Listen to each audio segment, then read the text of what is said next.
이 사건 공소장 객관적 사실과 맞지 않은 망상과 소설입니다. 장기 독재를 뭘 어떻게 한다는 말입니까? 시켜줘도 못합니다. 나같이 뭐 이렇게 잘 알지 못해 이런 바보가 어떻게 친위 쿠데타를 합니까? 제가 가까이에서 그래도 꽤 긴 시간 회의를 하면서 본 모습은 머리 좋습니다. 확신범화를 하고 있지 결코 똑똑하지 않다거나 망상과 소설 수준에 살고 있는 사람이 아니에요. 단적으로 하나만 예를 들어드리면 부정선거론을 끊임없이 주장을 하잖아요. 네. 그런데 2022년 3월 9일 날 대선이 있었고 3월 4일 날 사전선거가 있는 날 저도 사전투표하겠습니다라고 하면서 부산에 가서 사전투표를 해요. 페이스북에 올리고 네. 모든 것들 상황 판단을 못하는 분이 아니에요. 정확하게 보면서 본인 스스로 확신범화하면서 법정 정치를 이어가고 있다라고 보는 게 맞을 겁니다. 윤 측 11시간 궤변, 지동설을 주장한 갈릴레이도 탄압을 당했다라는 거예요. 대체 어떤 얘기들을 했는지 직접 들어보시죠.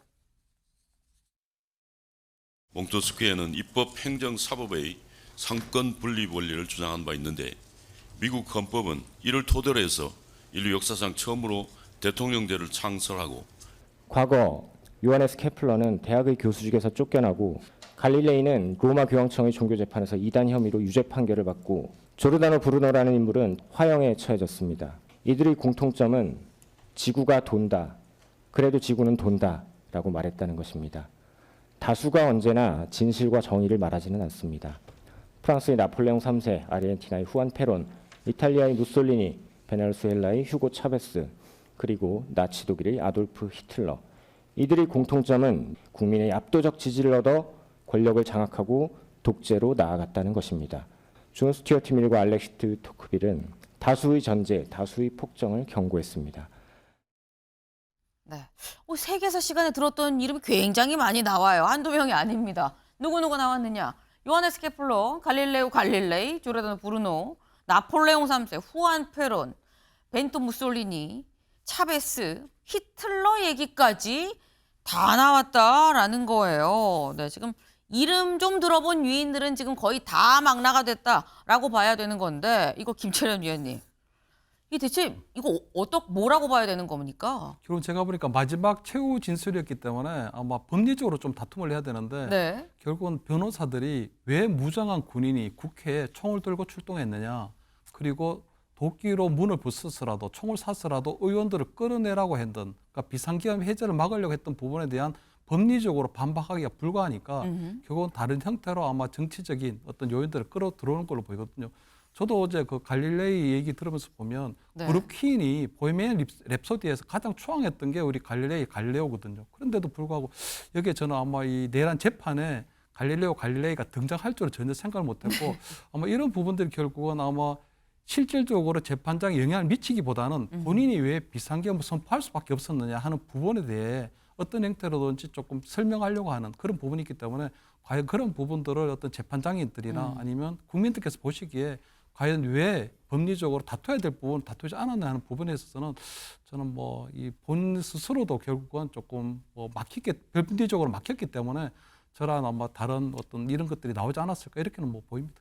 최재형 교수님.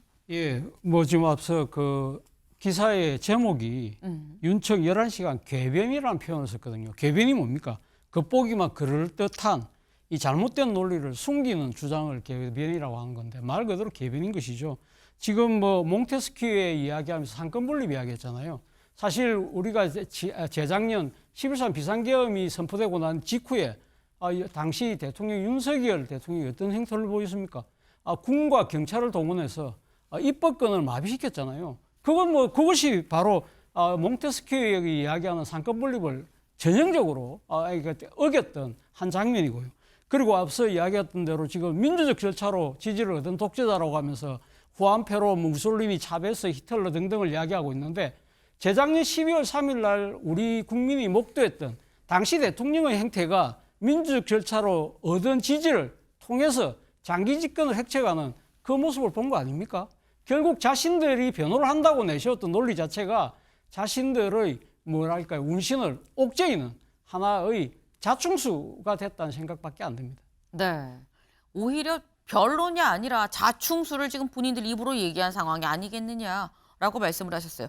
이렇게 굉장히 많은 역사 속 위인들이 지금 다 나온 거죠. 이 사람들 다 얘기를 하려니까 11시간이 걸릴 수밖에 없었던 거 아닌가라는 생각이 드는데, 그런데 분명히 지난 9일 날 이 지기현 이 부장판사가 뭐라고 얘기를 했느냐. 우리 다음에는 진짜 결심 끝낼 거예요. 이거 정말 끝냅니다. 더 이상은 연기 안 돼요. 라고 얘기를 했었어요. 근데 어제 이렇게 얘기를 하니까 지기현 부장판사 굉장히 좀 다급했었던 것 같아요. 이렇게 거듭거듭 얘기를 했습니다. 직접 보시죠. 죄송한데 시간을 조금만 당겨도 괜찮을까요? 오전에 좀 일찍 끝나니까 오후에는 한 1시 40분 정도 해도 괜찮을까요?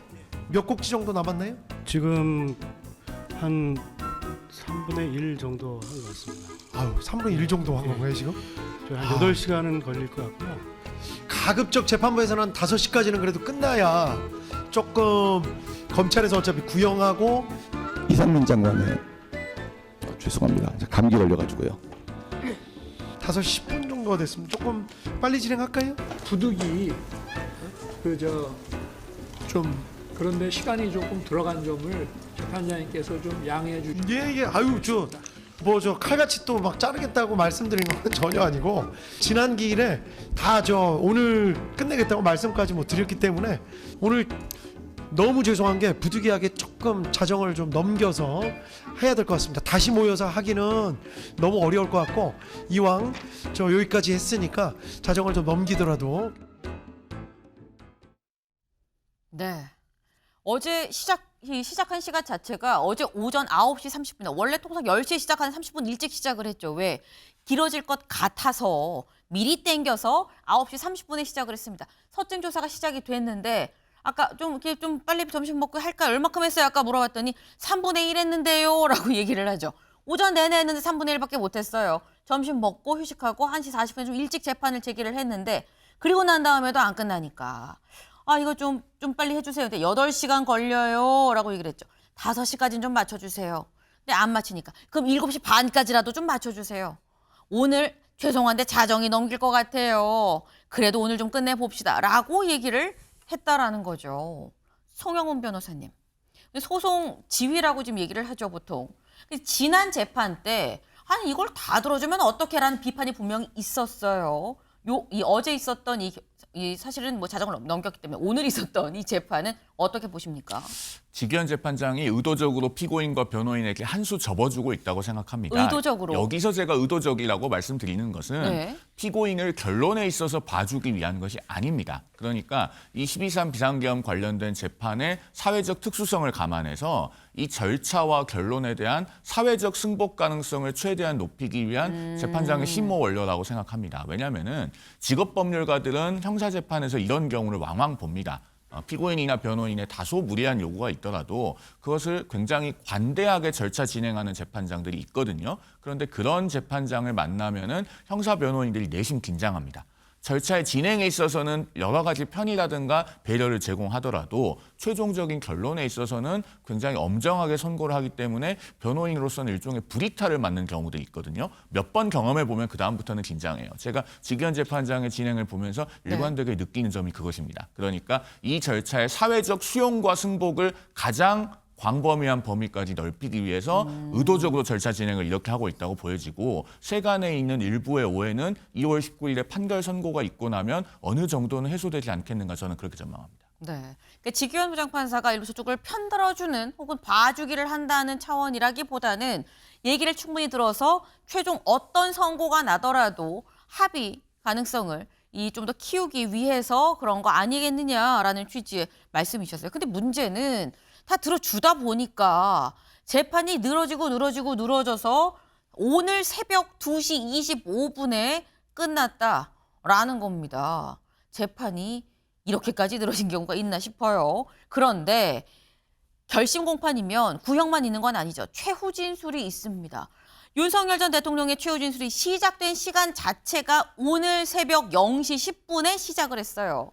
0시 10분에 시작해서 무려 1시간 30분 동안 이어진 최후 변론, 최후 진술. 뭐라고 얘기를 했느냐.